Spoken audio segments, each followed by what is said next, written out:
Imaginez cette scène. Lundi matin, bureau ovale. Le président des États-Unis vient de raccrocher après 90 minutes au téléphone avec Vladimir Poutine. Une heure plus tard, face aux caméras, il confond l'Iran avec l'Ukraine, affirme que Kiev avait 159 navires, tous au fond de la mer, et explique que sa stratégie contre Téhéran, c'est de lui faire un cry uncle, comme à la cour de récré. Ce n'est pas une parodie. C'est la séquence rapportée ce matin même, non pas par la Maison-Blanche, mais par les médias d'État russes. Si vous n'êtes pas une puissance que soit abonné à WN Decrypt, c'est le moment parfait. On décortique chaque semaine les guerres, la technologie militaire et les mensonges qui les entourent. Activez la cloche pour ne rien manquer. Tout commence avec un communiqué de TASS, publié vers 9 h, heure de Moscou. Selon l'agence, Vladimir Poutine et Donald Trump ont parlé pendant 90 minutes. Le Kremlin précise que Poutine a mis en garde contre des conséquences extrêmement néfastes si les États-Unis et Israël lancent à nouveau une attaque contre l'Iran, qualifiant toute opération terrestre d'extrêmement dangereuse et inacceptable. Le fait est confirmé quelques minutes plus tard sur X par Kirill Dmitriev, l'envoyé économique de Poutine à Washington et patron du fonds souverain RDIF. Il écrit, mot pour mot, « Just in, President Putin and President Trump held constructive phone calls, also discussing potential US-Russia economic and energy cooperation. » Pas un mot de la Maison-Blanche, pas de Roudougou américain. C'est Moscou qui cadre la narration. Et c'est là que ça devient intéressant.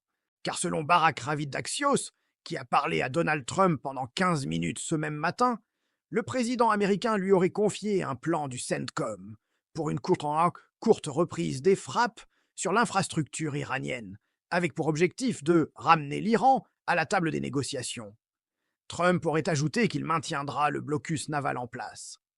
On parle bien du même blocus. Depuis l'opération Midnight Hammer, des 21 et 22 juin 2025, où des B-2 américains ont largué des GBU-57 sur Fordo, Natanz et Ispahan, la VE flotte patrouille dans le détroit d'Ormuz. Ce n'est pas un blocus total au sens du droit maritime, comme l'a précisé l'US Naval Institute en juillet, mais une interdiction ciblée qui a fait grimper l'assurance pétrolière de 40%.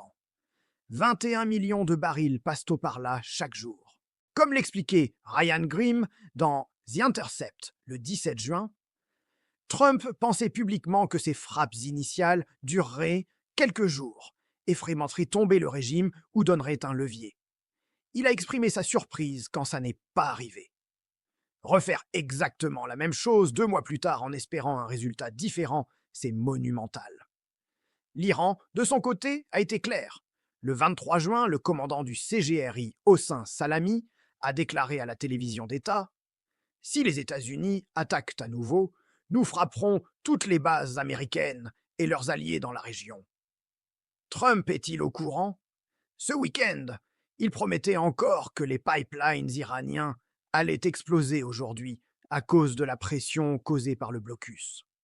Pendant ce temps, les marchés décrochaient.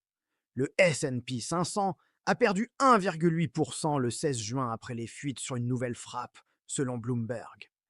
Et c'est dans ce contexte que Trump convoque la presse dans le bureau ovale. Officiellement, pour honorer des astronautes. Officieusement, pour les utiliser comme décor.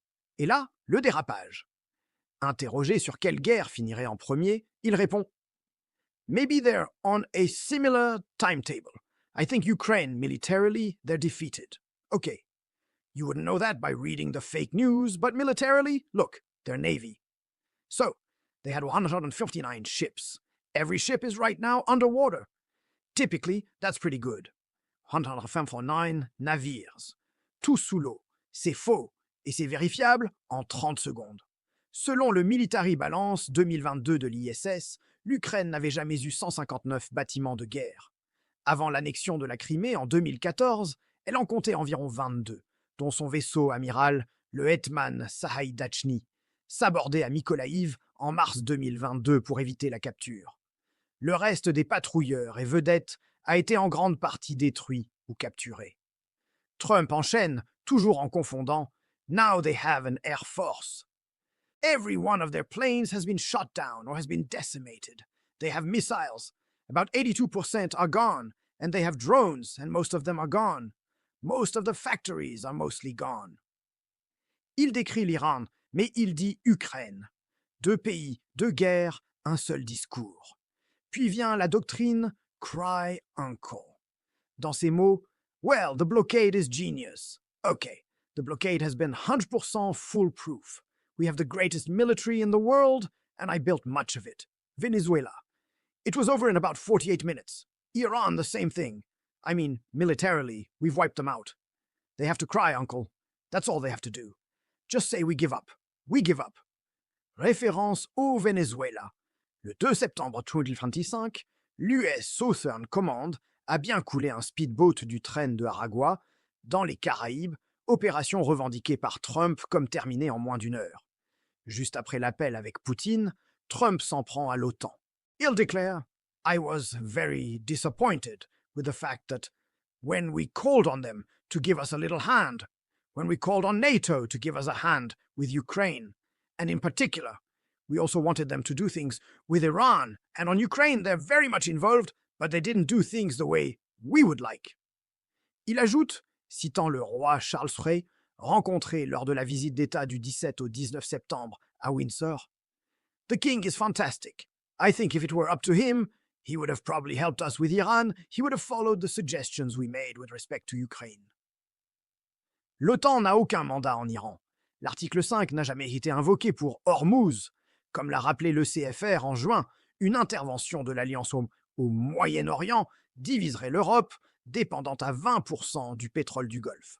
Souvenez-vous de cet appel de 90 minutes. C'est exactement ce que Poutine veut entendre. Une Amérique qui insulte ses alliés tout en parlant de coopération énergétique russo-américaine. Et le spectacle continue. Un journaliste demande à Trump s'il pense vraiment que James Comey a menacé sa vie avec son post Instagram du 15 mai montrant des coquillages formant 86-47. Trump répond If anybody knows anything about crime, they know 86. It's a mob term for kill them. You ever seen the movies? 86.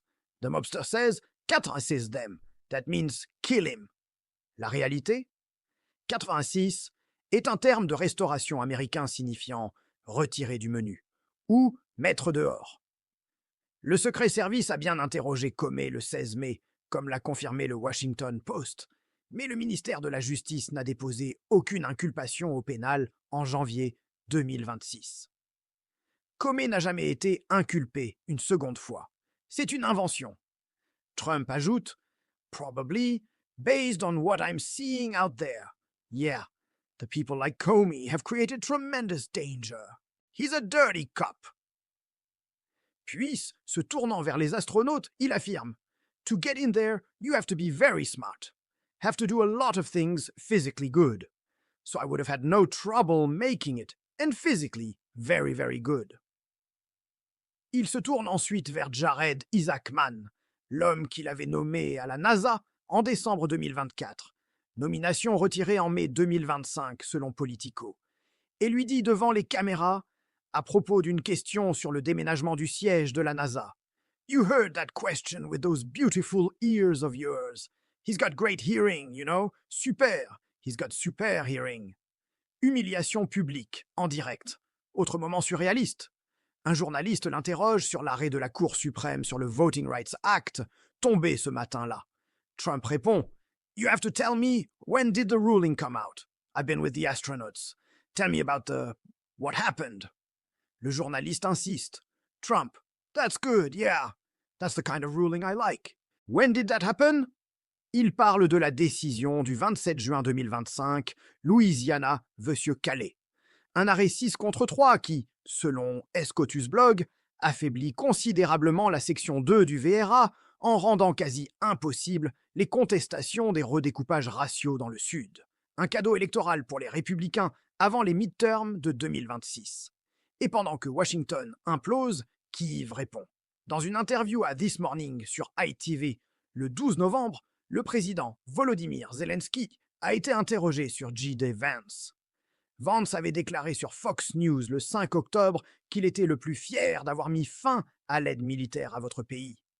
Zelensky répond « Calme, I think that our union between United States and Ukraine, we have to strengthen each other, not to find way how to stop support.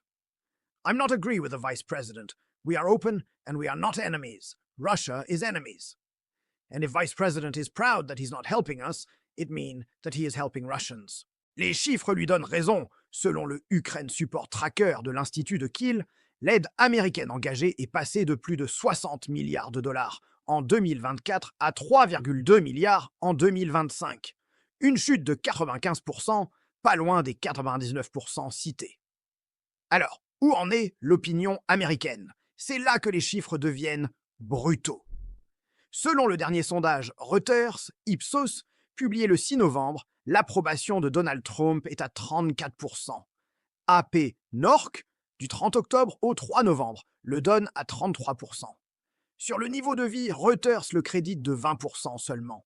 Sur l'économie, 30%.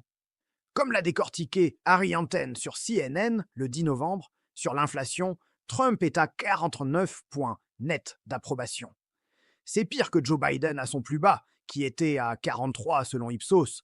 C'est pire que Jimmy Carter en 1980, qui était à 46. Et pourtant, le taux d'inflation aujourd'hui est d'environ 3,1% en octobre, selon le Bureau of Labor Statistics, soit un tiers des 9,1% de juin 2022 sous Biden. Les Américains jugent Trump plus sévèrement sur l'inflation, alors qu'elle est 3 fois plus basse.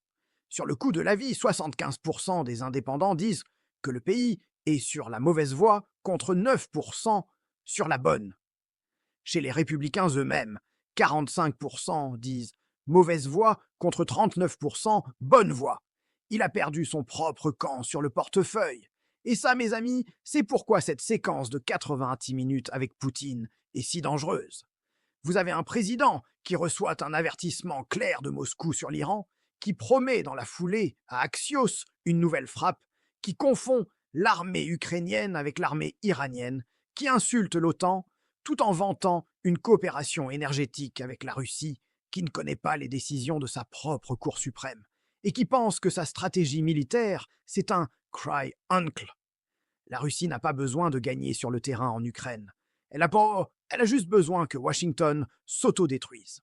Et avec un blocus à Hormuz qui maintient le pétrole à plus de 90 $ le baril, comme l'a noté Bloomberg en juillet, Moscou engrange 15 milliards de dollars supplémentaires par trimestre. On continuera de suivre chaque appel, chaque fuite de tasse, chaque décision du CENTCOM, parce que la prochaine erreur ne sera pas une confusion sur 159 navires imaginaires. Ce sera une vraie frappe sur Bouchir ou Bandar Abbas, avec des conséquences que même Poutine qualifie de catastrophiques.